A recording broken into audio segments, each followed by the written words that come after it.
Hey guys, this is Vaughn Kohler, the co-host of the MFCEO Project podcast. Andy Frisella is the MFCEO. Along with his business partner, Chris, he started Supplement Superstores and First Form International about 17 years ago. They started with nothing, and today the companies make more than $100 million annually in revenue.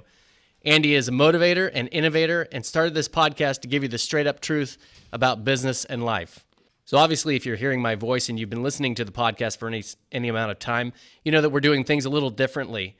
Don't fear, you'll hear from Andy real soon. The reason I'm starting us out this way is that when we originally recorded this episode, it started with Andy answering a question from Christoph in Italy. And if you're listening to Christoph, grazie, man, for the question. It was a great question. The question was, what is the biggest mistake that you made as a young entrepreneur?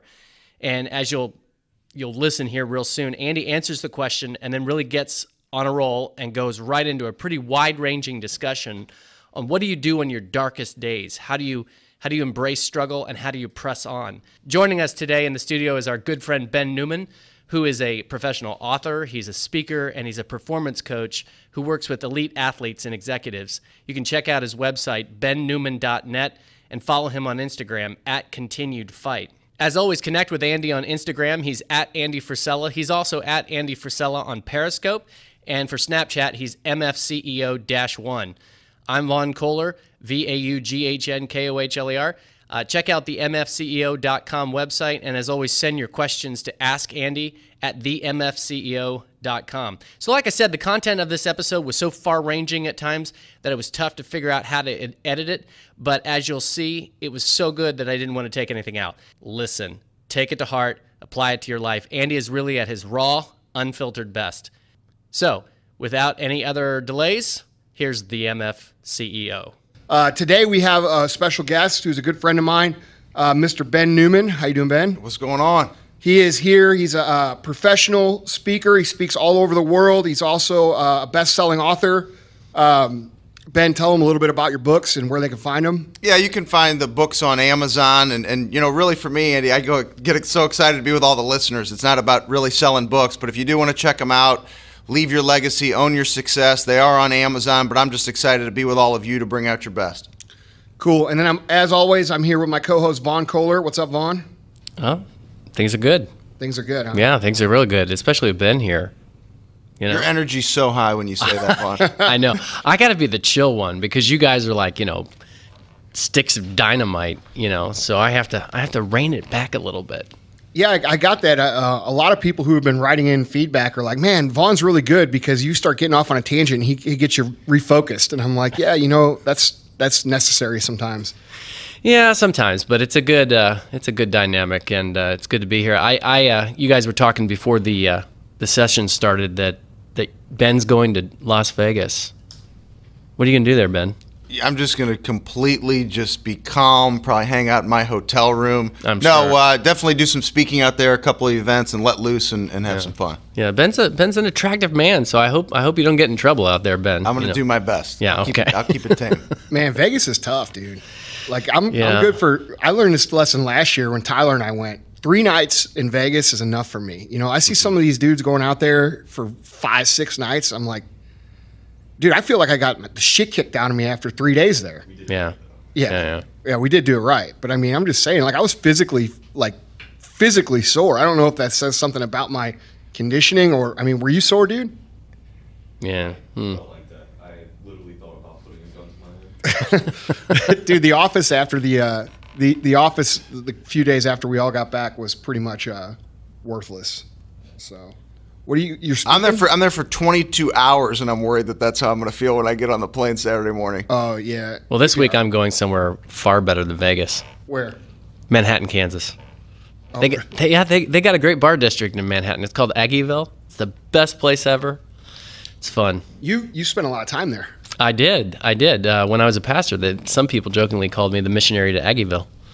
So, oh, really? But yeah, because I stayed up late and talked to the college kids. You could have some great conversations at 2 a.m. Seriously. Vaughn's the pastor that kept it real. That's right. I tried to anyway. So, but you mind if we start with a Q&A this morning? Yeah, we can do questions. All right. Well, good. Well, we got a great question. Actually, we got a great email from a guy in Italy. You know how we thought the Pope was listening to us? Yeah. It wasn't the Pope. It was this guy.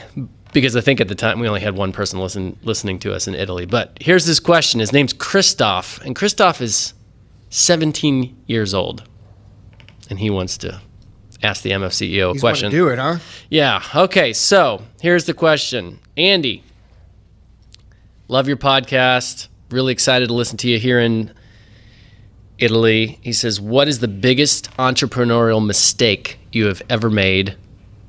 Or what's the typical worst entrepreneurial mistake that people make?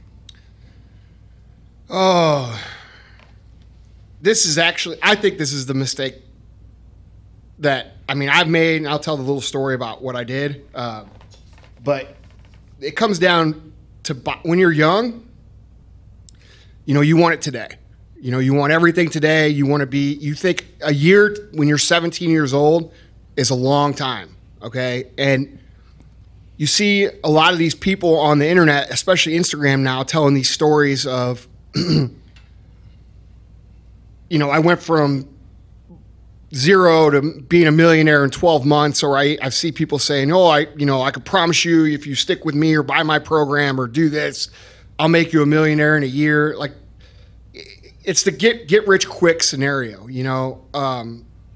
When you're young, that's very appealing and you believe that it's possible, quite frankly, because you don't have enough experience to know any better.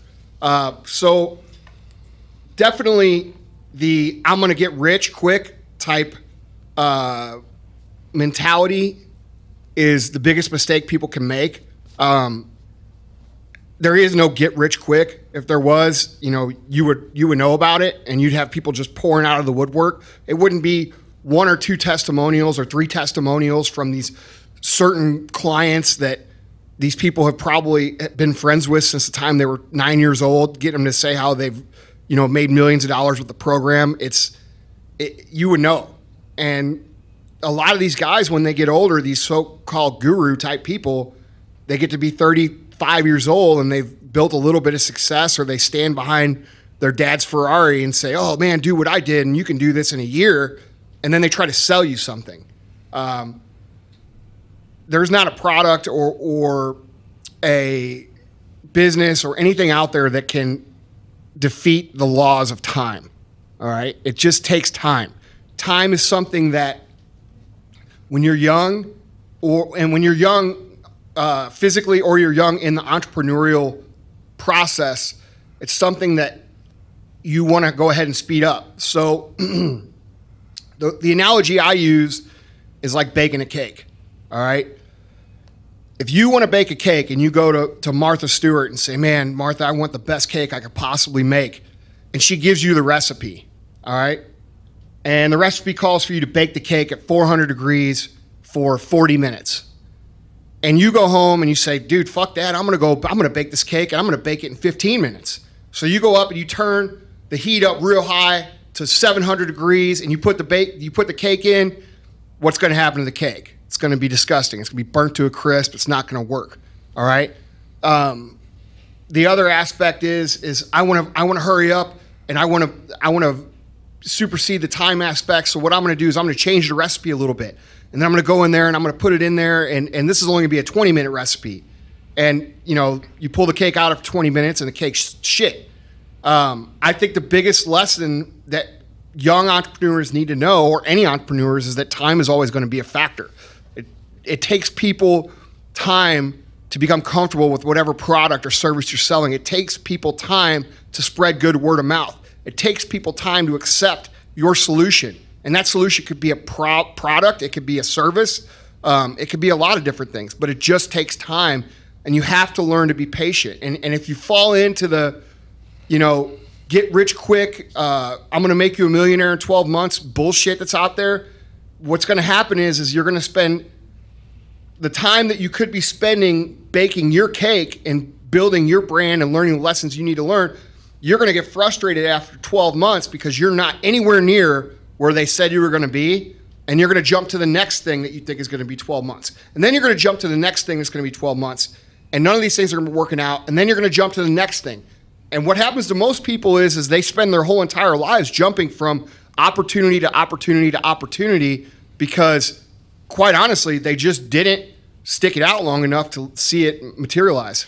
I think one of the things that I think about here, and you talk through this, Andy, it's the when do people switch? It's when they face adversity. You know, and I'm a big believer that for all of us, you know, our success will be measured in your ability to get back up one more time than you've been knocked down. So in your 17 years to get to $100 million from $7, I mean, how many times were you knocked down? Oh, I mean, I couldn't even tell you. I mean, dozens of times, like literally dozens of times where not like, oh, I had a bad day, where I'm like, dude, I'm going to fucking quit. I'm done. I'm going to fucking blow my brains out type knockdown. I mean, seriously, I'm not kidding. Mm-hmm. I mean, it's a journey it's tough, man. And it's not something that can be done in a year or 2 years. I mean, are you going to see examples of people like, let's say now, like you see these tech examples, right? Oh, I developed this app and I sold it for $1 billion to Facebook. All right. Okay. That's the exception, right? That's one out of 100 million apps out there. But here's what it doesn't take into account. How many years of training or dedication or failure went into building that one app before that app ever came to be? How many hours? You know, I guarantee you have 50 people working on that app that probably have 100 collective years of experience building it. So my thing is like, you know, and it's not popular, man. Dude, it would be easy for me to stand behind my fucking cars and my house and my farm and, you know, everything that I've been able to accumulate materialistically and stand behind it and say, look at me, I could do this for you in 12 months. Here's my program. I'm going to sell it to you for $1,000, blah, blah, and take advantage of all these fucking kids. But, dude, I'm not going to fucking do it. You know, it's not the morally right thing to do. Instead, and, you know, people may tune out because of this because they think I'm telling them it's going to be too long or too this. But, guys, you know, when you're 17 or 18, I started when I was 19. So you're definitely in the right age, and you're getting in that wheelhouse where it's time to fucking get some shit going. Whether that's a lemonade stand that you learn a lesson from or whatever. But the reality is now is the time for him. You know, now if you're listening, now is the time for you to get something going, and you're going to fail. You're going to fuck shit up. Bad stuff's going to happen. But the reality is that you are going to learn lessons along the way that are going to get you so much further ahead. Dude, when I was 3-4 years into our business, all my friends were graduating college, and they were all getting jobs at $45,000, $50,000, $60,000 a year. And I was making nothing. You know, I was making $700 a month, you know, maybe. And these guys were the guys that were telling me, they're like, man, when are you going to quit that vitamin shop and get a real job? You know, when are you going to realize that this isn't going to work? And I'm 3-4 years into if you don't think that I didn't think about that, I mean, dude, I see these guys getting new cars and driving around and like basically doing all this shit. I can't do anything. You know, and I'm like, man, maybe they're right. Maybe I should be doing something else. But you know what the thing is? Those are the same people now that are like, hey, man, let me know whenever you get a job opening. I can come work for you. You know, dude, you're going to have to realize that those things are going to happen. You know, for me, I mean, I could tell you when I was, I think 17 or 18, there was the internet was just started getting going. And I fell for the get rich quick shit too. I mean, I read everything. I mean, I was hungry to know what people's secret was, you know? And that's why, like, now when I say, hey, there is no fucking secret, the secret is just stick through it and do the work. I know because I've been in these guys' shoes and I know what the fuck it takes. You know, there was a guy out there, his name was Brad Richdale, and he was like an infomercial guy. And like, dude, you older people listening right now, when I say older, like I would say like 35 and older, you guys are going to remember this dude because he used to sell like the How to Get Rich by Brad Richdale program. And he sold these programs that were like $100, and he's selling some books on how to place classified ads in newspapers. And a lot of people listening don't even know what that is, but they're basically the Craigslist, like in physical paper. And we're getting old that I have to physically explain what a classified ad is. We're just a couple old guys here. Yeah, we are, man. But anyway, so he had this program that was called, this is before Google, okay? And he had the internet yellow pages. It was the I forget what it was called, the Brad Richdale Internet Yellow Page Direct. And it was a system that you had to buy into, and it was like $8,000 to buy into. And then they like let you have a territory, and you're supposed to go around and sell ads to these companies to be on the internet. And it was before, it sounds stupid now because everything's on the internet already. But like back then, the internet was a very unorganized place. And anyway, I fucking had a credit card. I put $8,000 on it, and I never made $1 off of it. $8,000, we don't have any money. Is fucking. I mean, it might as well be $1 million,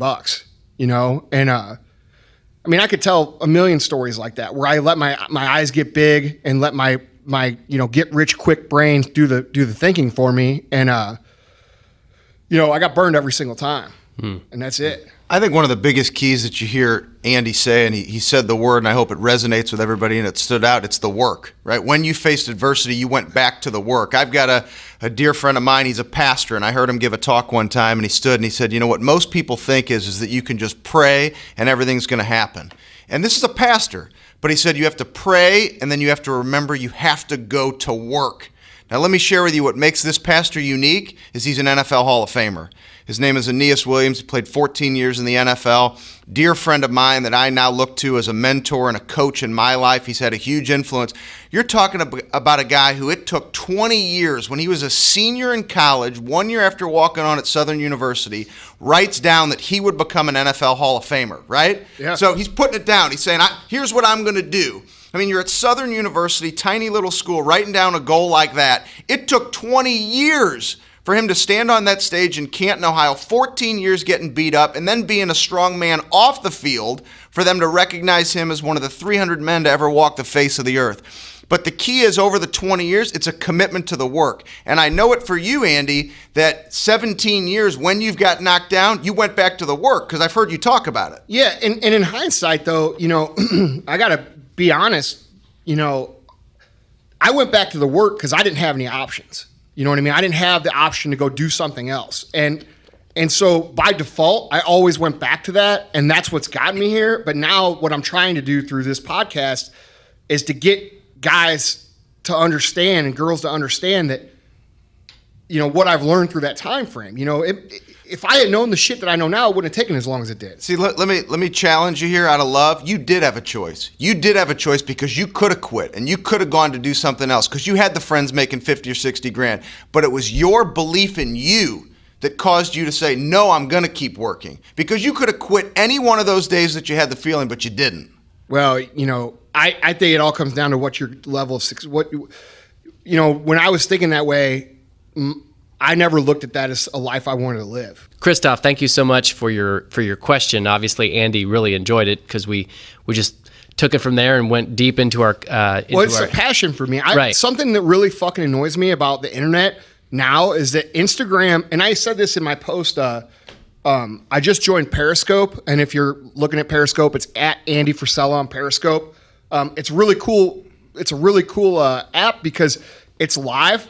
And it's a live broadcast of like what your life is like, live Q&A, and I like Snapchat and Periscope better than I do like Instagram. And the reason for that is because it's live and you can't fucking fake it. And the problem with what I see on Instagram now, and this is why this question kind of pushed a button with me, is I see all these guys out there that are trying to prey on this young group of kids, and it's fucking predatory. Okay, you're gonna stand there and say, "Hey, pay me X amount of dollars and I can fucking guarantee you're going to be a millionaire."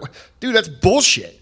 And everybody fucking knows it, except these guys who are 17, 18, 19 years old that don't have the life experience.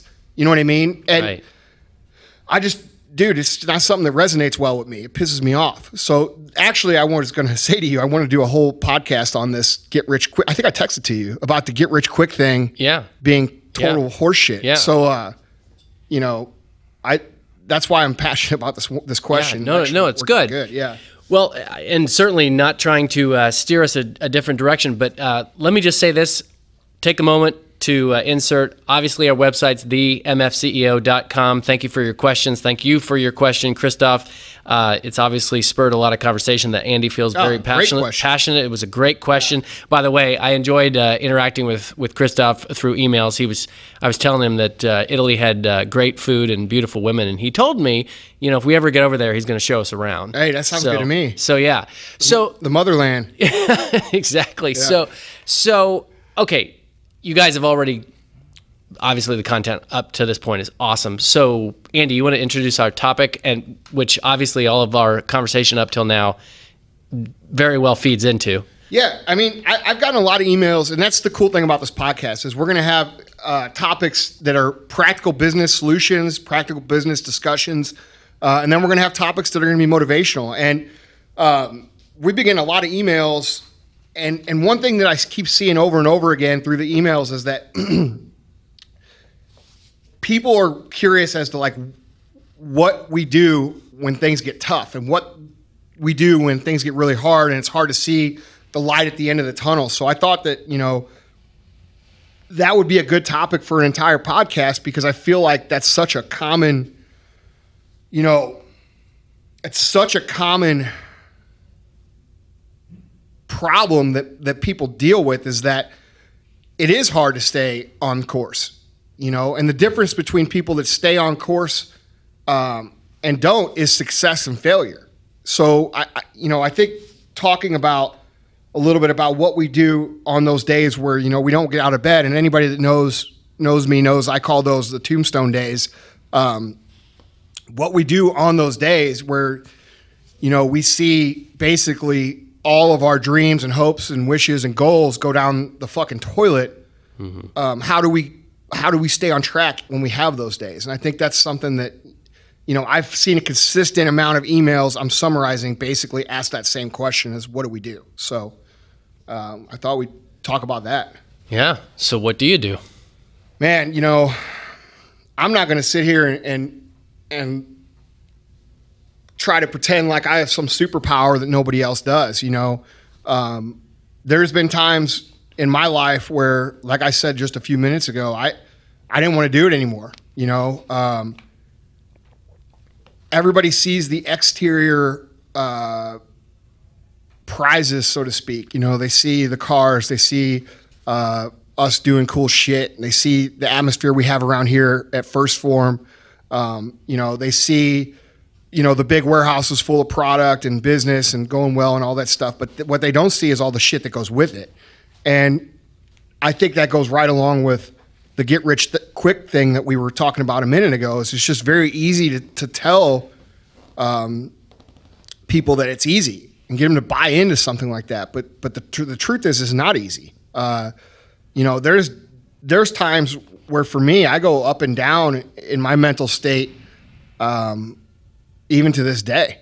There was times, a couple years ago where I was so stressed out, I had a nervous breakdown. I ended up in the hospital. I ended up on antidepressants for almost a year and a half. So I mean, to sit here and say, "Oh, dude, you're so mentally tough and this and that," it's not exactly that way. The truth is that the process of becoming an entrepreneur is basically you deciding to enter into a life of uncertainty and being able to figure out how to deal with that for your whole entire life.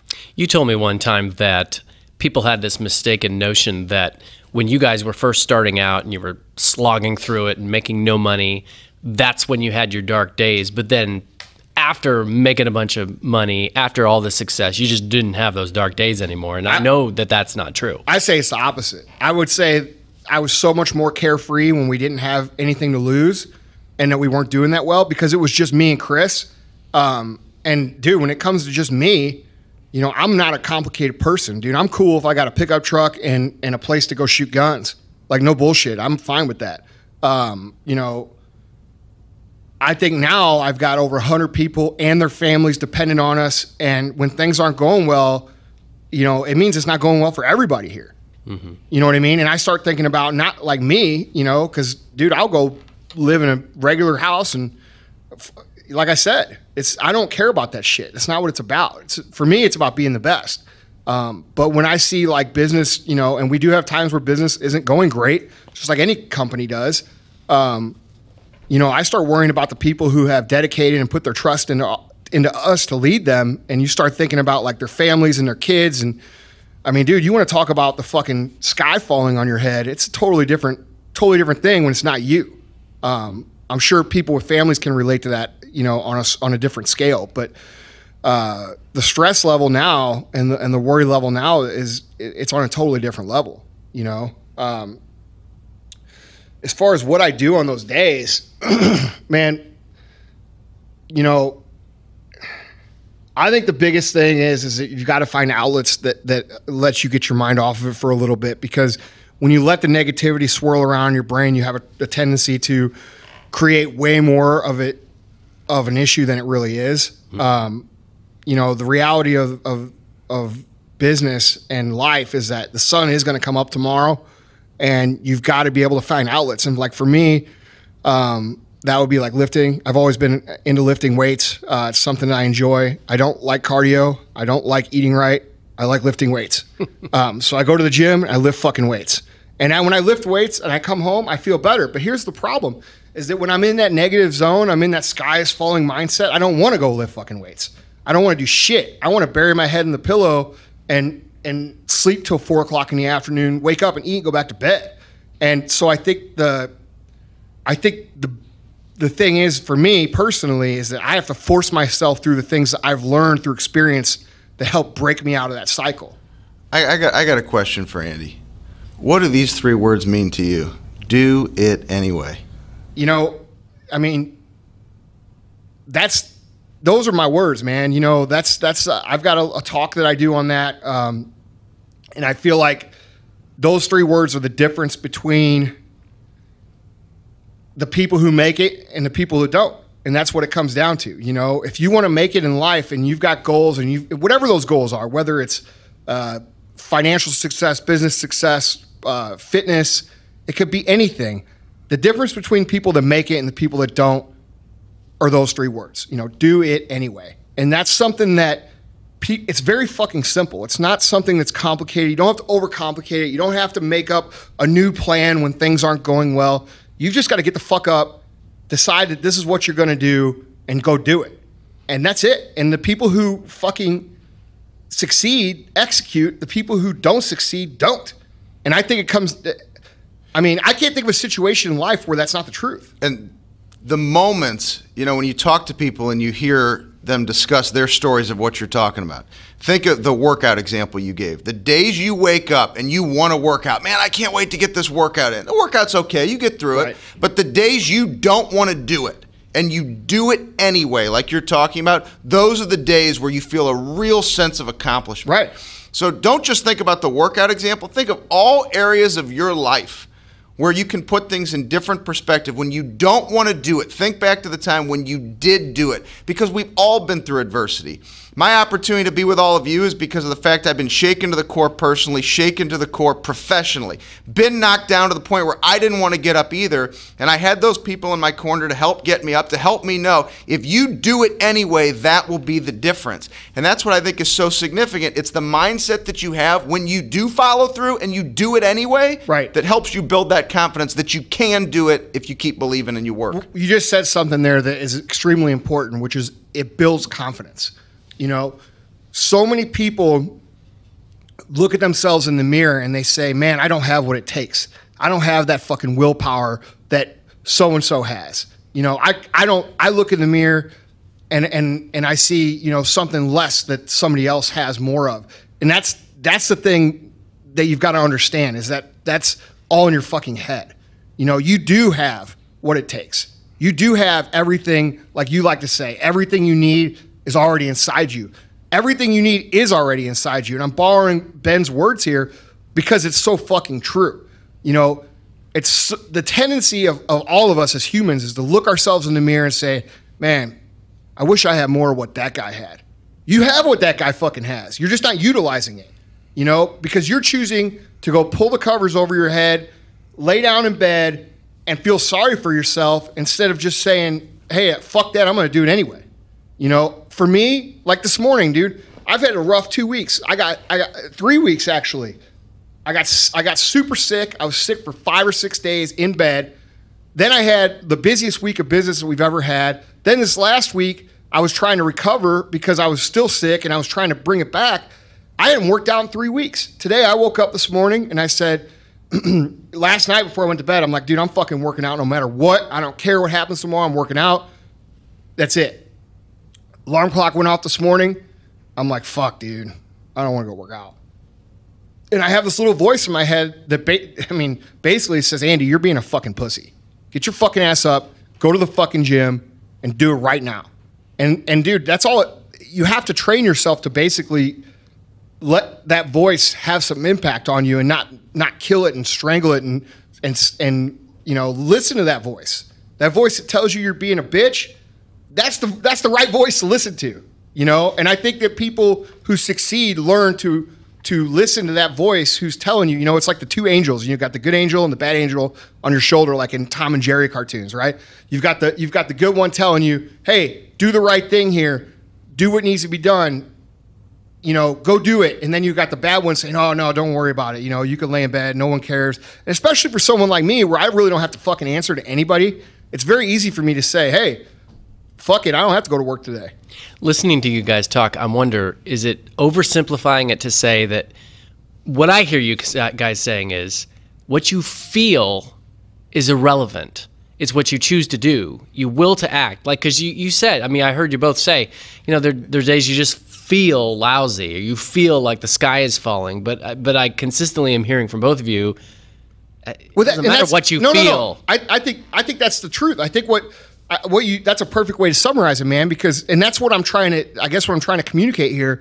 Thanks for bringing that out, because that's exactly what I'm trying to communicate, is that, dude, we all fucking feel that way. All of us, me, Ben, Vaughn, you feel that way. Absolutely. Everybody feels that way.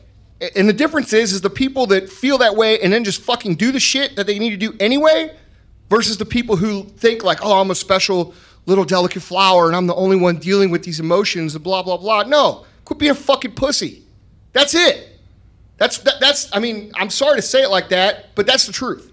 Right. You're not the only one that feels that way. I feel that way. Ben, do you feel that way? Absolutely. And I think the key is that you have to limit the amount of time that you have with the conversations with that little guy or gal that's on your shoulder. Yeah. In our work with professional and collegiate athletes, one of the first rules of sports psychology is for an athlete to perform at their highest level, they cannot solely rely on their natural talents and abilities. They have to understand the mental toughness side of what it takes to achieve peak performance. That's the same for everybody listening. It's the same for Andy, Vaughn. It's the same for me. Right. And it's a constant work to understand, how can I think differently? How can I shift the perspective to stay focused on solutions rather than problems? The more you sit around and you think about the problem or the reason why you don't, good luck being successful. But the moment that you choose, I'm going to identify the solution, which is probably a behavior you've already had in the past, and you repeat that behavior when you don't want to do it, that's building mental toughness. That will silence the voice. That voice will always be on my shoulder for the rest of the time.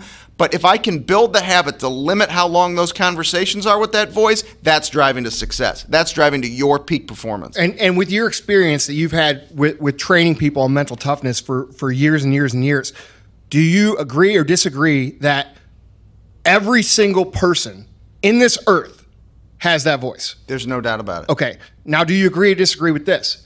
The people that you've trained who have become peak performers at anything that they do, whether it be business, the NFL, physical fitness, boxing, all these things that you help coach with, do the people who succeed learn how to control that voice better than the people that don't? There's no doubt about it. So would you say that that's the number one key to figuring out how to be successful and find persistence over the long haul? Many people that do what I do, and I have the same belief, is that until you tap into the importance of mental toughness, it's very hard to achieve your highest level of success. Right. Very, very difficult.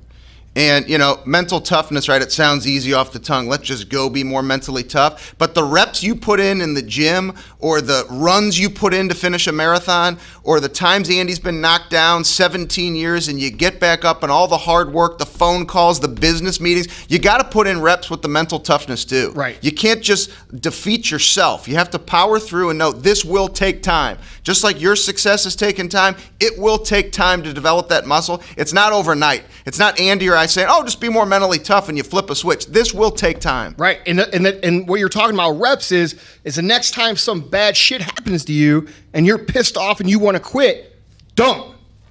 That's how you build the mental toughness. It's the same thing as being in the gym. It's the same thing as shooting free throws if you're playing basketball.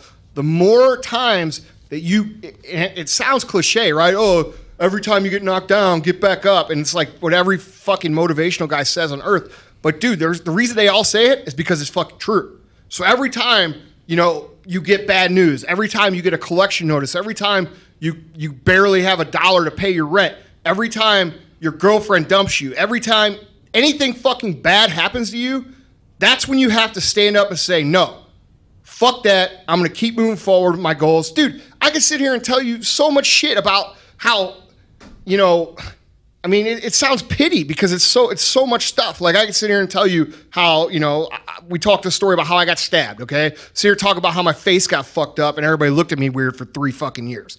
I can sit here and tell you about how we got robbed. I can sit here and tell you about every girlfriend that ever broke up with me because, you know, my dreams were too big and you're never going to make it. I can sit here and talk to you about every friend I lost because, you know, Andy, you're fucking crazy and all you care about is business.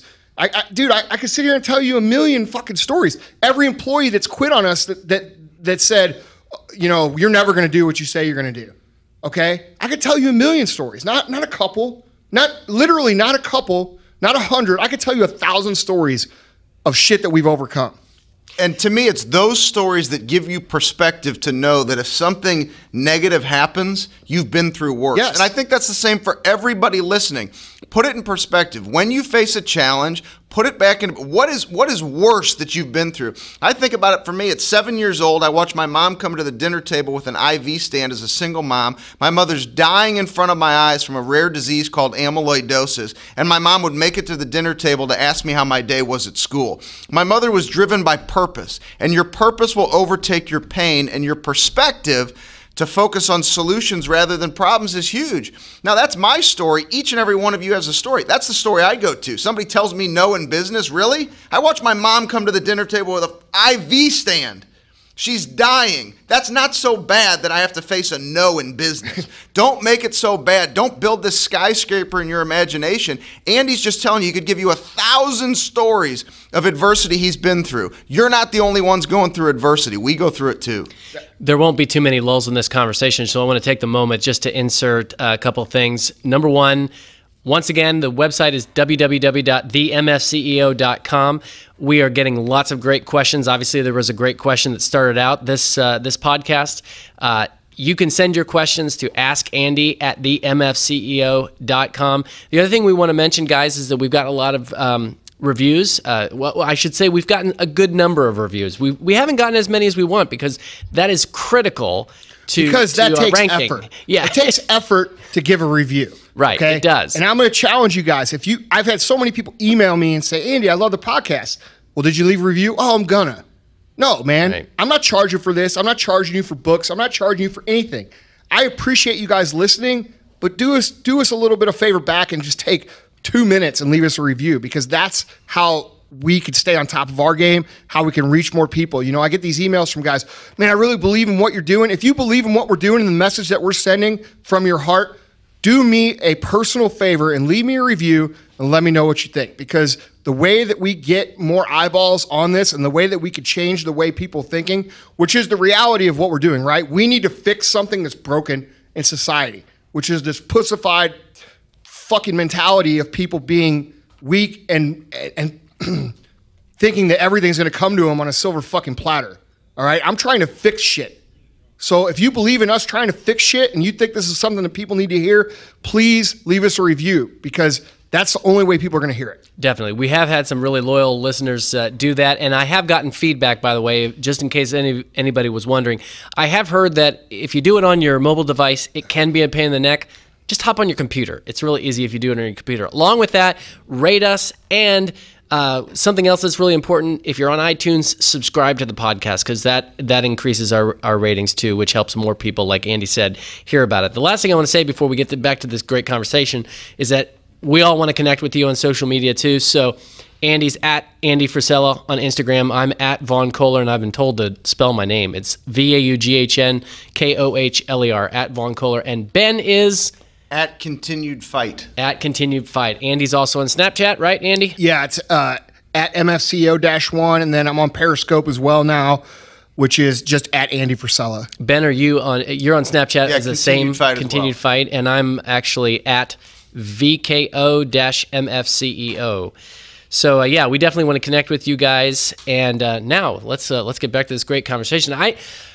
I know both of you guys feel the same way about how adversity can actually be turned into an asset. It turned into something good. And Andy, you started to kind of touch on that, but I thought, if you don't mind, I'm going to direct the conversation in that direction. Yeah. I mean, it's the perspective to be able to look at things and pull the good from them, I think, is a major differentiation point between people who make it and people who don't. I mean, if you talk to somebody who's, not achieved the life that they want, they're usually pretty bitter about everything that's going on in their lives. And they usually point the finger at everybody else. And they usually have the same kind of story. And they usually have the same kind of beliefs, which is the universe or God or whoever doesn't fucking love me. Okay. And the reality is this: when you go talk to people who have made it, their perspective is, the same bad things happen to me, but I chose to learn lessons from those and improve for the next time. And it's just a matter of being able to look yourself in the mirror and say, what can I learn from this situation? I mean, it's very simple. It's so simple, I don't even know what to say. Well, I have a question for you again. So you think back to the time, and it really speaks to what you're talking about, the times that you've been knocked down and you powered through. Didn't you learn more than the time when it was really easy and you had a great idea that went well? Yeah, I mean, that's the point, though. Like, it's never been really easy, Like, I could count on one hand probably whenever I thought something was going to be a great idea and it went just like I wanted it to go. I mean, it's very rare. And I think that's the case for anybody, Did everybody catch that? Yeah. Did everybody catch 17 years, right? Because everybody wants to look and go, look at everything that's going on and look how big the business is and First Form is everywhere and all the companies. Take a look at what he's saying. Listen to what Andy's saying, right? It's never been easy. So if you're trying to wait for it to be easy, it may never be easy. Yeah. I mean, we had just a talk an hour before we started recording this with three of my main guys. And, we were having an issue that we didn't have a solution for. And I just stopped and say, hey, look, we've been doing this for 17 years. We've found a solution for every single problem that we've ever had. We're going to find a solution to this too. And it's just having that patience to be able to step back and say, all right, we can figure this out and we can get it done. But I mean, as far as easy, man, like, it's always easy. I learned this from my father-in-law. He owns a trucking company, and I've been married for 3 years now and dating for, 8 years, or been together total for like 8 years, something like that. Or maybe 5 years. I don't know. Emily's gonna be pissed, but here's the reality. Every day is awesome, and that's what counts. But the reality is, we were sitting at Easter one time and I was talking and I'm like, man, I think I'm going to start buying some trucks, and he's like, I want to diversify my income, get some things going. He's like, you don't want to mess with that. I'm like, why, man? I could buy 10 trucks now. I could buy 10 trucks next year. In 10 years, I could have 1,000 or 100 trucks going and blah, blah, blah, blah, blah. He's like, look, that's the same thing as me saying I'm going to get into the supplement business, because you've been having so much success with it. What would your advice be to me for that? And I say, man, it's not as easy as it fucking looks. And he's like, exactly. He's like, it's not an easy business. It's a very competitive, tough business. And he's like, I don't think that's something that you want to get into. And, obviously I took his advice because I don't own any trucks. But the point is that everything's easy from the outside. It's always easy to look at somebody else's success and say, man, I could do that. And you can do that. But be willing to pay the price that's going to come along with it. Because I think that, and that's what I was talking about earlier with the predatory thinking. A lot of these guys stand behind their success and then they try to sell that idea to people who don't know any better. That they're going to buy this program for $100 or $200 or $1,000 and make payments on it. And then they're going to be, on Lifestyles of the Rich and Famous next year, or on Cribs next year. The point is that it doesn't happen. It's just an extreme pet peeve of mine for people to stand up. I think it's immoral. I think it's immoral to do that. To stand behind and basically stretch the truth to a point where you're making people who may not have an extra $100 or $200 or $500 to spend on something, spend it on something that's not true. And the internet becomes a catalyst for that sort of behavior because it's easy to show the easy shit. That's one of the things that gets me excited about some of the projects that we're working on together, and putting together ideas and putting together a book and letting people know, like, this is tough stuff, right? It's not easy. I mean, how easy would it be for Andy, a 250,000 people following him on Instagram, to say, hey, I got this great idea and here's what it's going to cost, and you would sell it like crazy. Yeah. But instead we sit here and we brainstorm saying it's got to be real. It's got to let people know this will not be easy. It will be tough. And it's the daily action steps that you can take, especially when you face the adversity that we're talking about, that will be the difference. Right. And you'll never get around that unless somebody somehow gets lucky or you win the lottery or something crazy. You have to put in the work. Right. And that, that's the reason why people that do end up, the 1 out of a million person who does end up hitting it big quickly, they lose it right away quickly because they haven't learned the lessons along the way that allow them to manage the money properly. It's the same reason why, and you work with the NFL guys, it's the same reason why guys in the NFL end up broke the second year after they're out of the league, because that money, although they worked their whole life to earn it, they never really earned it in a way that allowed them to earn it gradually. All of a sudden they're flooded with all this shit, they don't know how to manage it, and then it's gone. So, the time where you're going up the hill is a time for you to master these skills of being efficient with money, how to minimize losses. There's so much that goes along with it that we could cover. I mean, we're talking about a 6-hour podcast, but the truth of the matter is could I interrupt it, just because I know that we're going to probably move on a little bit, and I think our listenership would really benefit from, Ben, how you think of or how you refer to this whole concept of seeing the good and the bad. You talked about reframing it. Yeah, I call it the power to reframe. So, I mean, everybody can check it out for free. We have a book called Your Mental Toughness Playbook. So whether it's our athletes in the NFL, the PGA, boxers, or business professionals we work with around the world, if you go to freeplaybook.net, you can get all 6 mental training tools for free, a downloaded ebook version. I think you guys will get a lot out of it, but that's one of them. It's the power to reframe, and I learned it from my mom. My mom would get phone calls from the Boston Medical Center. We need to increase medications. You got to wear jope stockings around your legs. Come have painful procedures, and we still don't have a cure. And you're the second woman under 40 years old we've ever seen or heard of having this disease. And my mother's response would be to hang up the phone, call her boyfriend Alan, and take my brother on a family trip to go to Boston, to go to Chinatown because we like Chinese food, and go bowling, candlestick bowling, because we like bowling. So what my mother taught me at a very young age was, we have the power to reframe. You have the power to shift your perspective. It's easy. Focus on solutions rather than problems. The most successful people in the world focus on solutions, not problems. Doesn't mean they don't have problems. No, but they see those problems as an opportunity. Bingo. Right. And they find the solution, they find the opportunity within the problem. So if you were to just take that little shift, and the next time you face adversity, say reframe and identify the solution, it's a huge difference. And really, me saying reframe is Andy's version of do it anyway. Right. All you're saying is shift the perspective and do what you have to do to be successful. Don't just sit in a corner and cry and think somebody's showing up to that pity party. Right. Well, and that's the thing, right?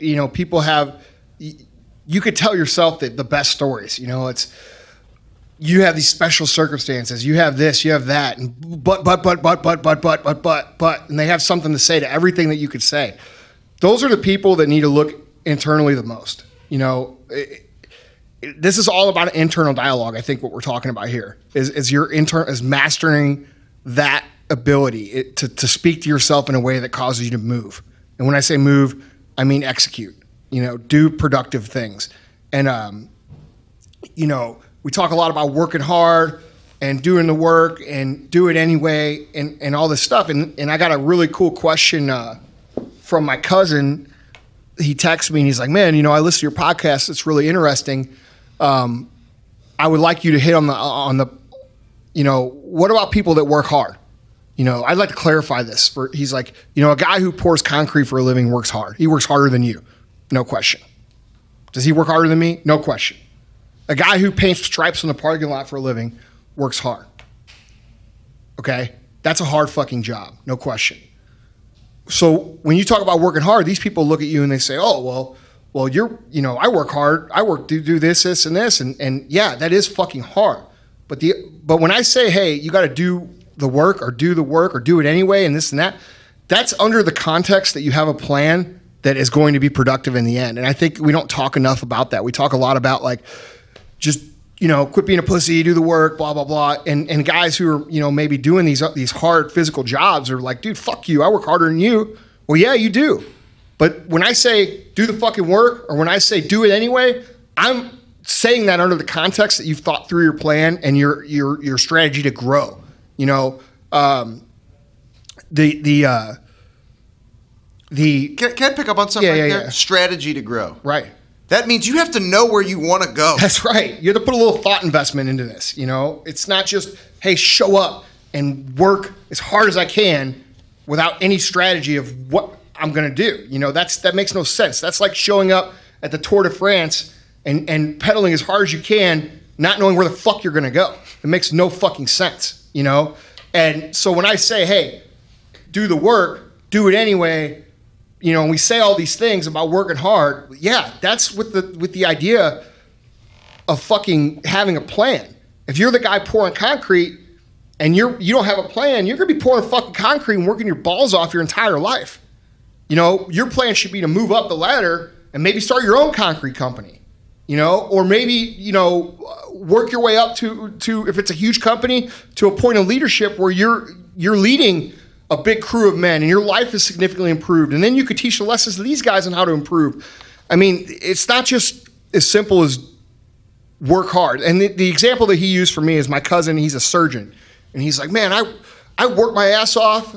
I did everything I was supposed to do. I went to school. I went to this. I became this. And now I can only make as much money as I work. And I'm, and he's getting to the age where, he's in his mid 40s, early 40s, where he's wanting to spend more time with his family. And my answer to that question is, well, all right, well, you need to figure out a way to roll your success into some other passive income types things like real estate or other things that are provide income. Because if you have a career that relies solely on the amount of hours that you work, it's going to be very tough for you to like spend the time with your family in that aspect. So it's about having a plan, man. You can't just, when I say do the fucking work, don't take that like you're going to go there and mindlessly fucking do the work. Because if you mindlessly do the work without a plan, you're still not going to end up anywhere. It doesn't matter how hard you work. Mm-hmm. And you have to remember, Andy talked about this earlier, it will take time. Yeah. Mm-hmm. Right? We can't tell you exactly when the success, is it going to be a year, 2 years, 5 years, 10 years? One of my favorite stories, and he's become like a little brother, a huge blessing in my life, is a linebacker for the Washington Redskins named Will Compton. I mean, he would stand out 5 years old, out in his front yard, playing football by himself, telling people he would play in the NFL. And, what do little kids do? They, oh, yeah, okay, and your teachers say you need to have realistic goals. I mean, go all the way to high school, and his password on his ATM card, and if you're listening, Will, I know it's been changed, so you guys can't go get his money, but it was NFL player was his password. All he did was continue to believe. When the world tried to tell him it wasn't his time, sports hernias when he was told he couldn't run fast enough, and he would post his fastest time with a sports hernia, all the way to now, he's entering his third year with the Redskins. Last year started 5 games and had a 3-game stint where he led the NFL in tackles. Yeah. He saw that at 5 years old. But it took getting knocked down, it took the adversity, it took the hard work, but it was his plan. At 5 years old, he had a plan. He could see a vision of himself playing in the NFL, and now he does. So you have to remember, do the work, do it anyway, but it's going to take time. Yeah, be impatient, man. Let that cake cook, man. Mm-hmm. If you don't bake that cake for the right amount of time, it's never going to turn out the way you want. And that's something that I think people consistently don't consider. Time is going to be a factor no matter what. I don't care who you are. I don't care how much money you have. I don't care who your investors are. I don't care how much money they have. I've seen people come to compete against us with, unlimited amounts of funds. And then we kick the shit out of them. You know why? Because we've been here for a long fucking time and we take care of our people the best that we possibly can. By our people, I mean our customers and our employees. And people are comfortable with that name and they trust it. That takes time. So when you're a new company and you go in, you've got 10 or 20 or $100 million to come in and try to take a market, it's not going to happen. It's the same thing as like you see every year on Super Bowl ads. You see these companies that you've never heard of on the Super Bowl, like these brand new startup companies. And they try to throw all their money at these advertisements hoping that that's going to build their company off of, because so many eyeballs see it. But the reality is it doesn't matter how much Super Bowl ads you buy or how much advertising you buy if you're not allowing that cake to bake for the right amount of time. Because what do you guys think when you see a new company on the Super Bowl? You're like, man, who's that? And then, 5 seconds later, it's out of your brain. You don't even fucking remember who it is. You know what I mean? Time is always going to be a factor, and that's whether it's, I explain this a lot because we're in the fitness industry, but we have sales reps all over the country, and when we do our sales training, all these people are fitness people, and I ask them straight up. I said, how many of you guys think that if you eat healthy for 1 week and exercise for 1 week, that you're gonna have results in fitness? And nobody raised their hand.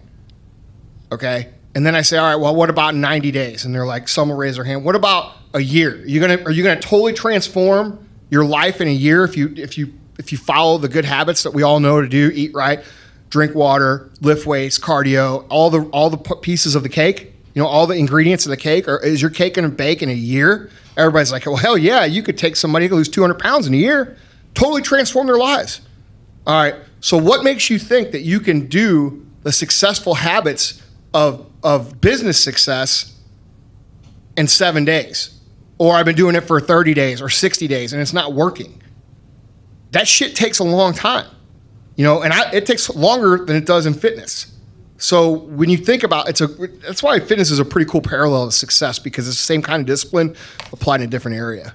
It's you've got to do that shit every day consistently, or it's just never going to happen. Yeah.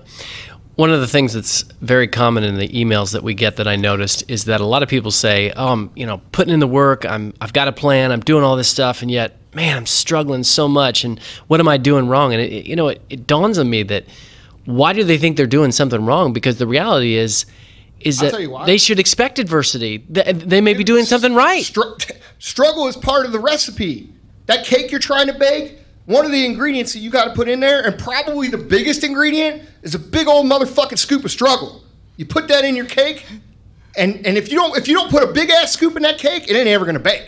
That's part of the process. Right. And the reason people think they're doing something wrong is because all you fucking see on TV is the fucking Kardashians or fucking, the redneck couple that won the lottery. Dude, because doing the work for a long fucking time isn't sexy. That story's never told. All you see on late night TV is the dudes that, I got rich in 1 year doing this. Buy my shit. Come on, man. That's what we're fed. That's what society fucking feeds us. You know what they also feed us? They feed us success isn't for you. Success is for the other guy. You, Vaughn, you're meant to be blue collar. You go over there and pour fucking concrete. Shut the fuck up. Success is for you. You go travel around the world and speak to everybody and make millions of dollars being an expert. But it ain't for you. Go over there and pour concrete. Shut up. Mm-hmm. That's the story society fucking tells us. And nothing against guys that pour concrete, because I fucking did that my whole entire life growing up, all through high school. That's a hard motherfucking job, okay? But the reality is most people growing up are told that's all they're ever gonna fucking be, which is why they think whenever they jump into something new and they start struggling, that it's not for them. Because they remember all those people telling them like, hey, that's really, that's for other guys, that's for, success breeds success, and they tell them all these fucking little things that you believe. And then all of a sudden, when it's hard for you, you tell yourself a story. Well, I guess it's not meant for me. I guess all those people were right. I guess I should go do something I hate my whole entire life and dread waking up and, want to blow my fucking brains out every day of my life because that's what I was meant to do. Yeah. It's easy to buy that story from yourself.